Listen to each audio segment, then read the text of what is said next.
தமிழகத்தில் பணியின் போது காவலர்கள் உயிரிழப்பது ஆண்டுக்கு ஆண்டு அதிகரித்து வருகிறது. அதேபோல போலீசாரின் காவலில் வைக்கப்படும் நபர்களின் மரணங்களும் அதிகரித்து வருகின்றன. என்ன சொல்கிறது தேசிய குற்ற ஆவண காப்பகத்தின் புள்ளி விவரங்கள்? இப்போது பார்க்கலாம். 2011ஆம் ஆண்டில் 83 காவலர்கள் பணியில் இருந்தபோது உயிரிழந்தனர். அனைவருமே சாலை விபத்துகளில் உயிரிழந்தனர். 2012ஆம் ஆண்டில் 63 காவலர்கள் பணியின் போது உயிரிழந்தனர். அதில் சாலை விபத்துகளில் மட்டும் 60 பேர் உயிரிழந்ததாக கூறுகிறது புள்ளி விவரம்.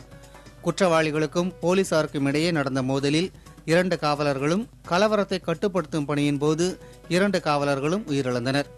2013ஆம் ஆண்டில் 54 காவலர்கள் உயிரிழந்தனர். சாலை விபத்துகளில் 51 பேரும், விசாரணைக்காக கைது செய்யப்பட்டவர்களால் நடத்தப்பட்ட தாக்குதலில் 3 பேரும் உயிரிழந்தனர். 2014ஆம் ஆண்டில் 64 காவலர்கள் உயிரிழப்பு. அதில் சாலை விபத்துகளில் 59 பேரும், குற்றவாளிகள் தாக்கியதில் 4 பேரும், கலவரத்தை கட்டுப்படுத்தும் பணியின் போது 1 காவலரும் மரணமடைந்தனர். போலீஸ் கஸ்டடியில் விசாரணை கைதிகள் உயிரிழப்பதும் தமிழகத்தில் அதிகரித்துள்ளது. 2011ஆம் ஆண்டில் காவல்துறையின் கட்டுப்பாட்டில் இருந்தபோது 6 பேர் உயிரிழப்பு.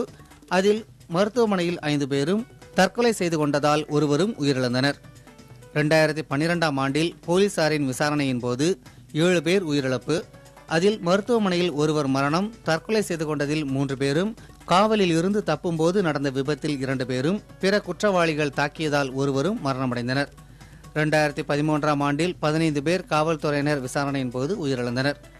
அதில் மருத்துவமனையில் 7 பேரும், தற்கொலை செய்ததில் 2 பேரும், காவலில் இருந்து தப்பும்போது ஏற்பட்ட விபத்தில் 2 பேரும், உடல்நிலை குறைபாடு காரணமாக 5 பேரும் உயிரிழந்தனர்.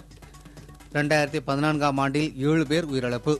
அதில் காவல்துறையினரின் தாக்குதல் மற்றும் காயத்தால் 2 பேரும், காவல்துறையின் விசாரணையின் போது 2 பேரும் தற்கொலை செய்து கொண்டனர். உடல்நலக் குறைவு காரணமாக 2 பேரும், ஒருவர் இயற்கை மரணம் அடைந்துள்ளதாகவும் தேசிய குற்ற ஆவண காப்பகத்தின் புள்ளி விவரம் தெரிவிக்கிறது.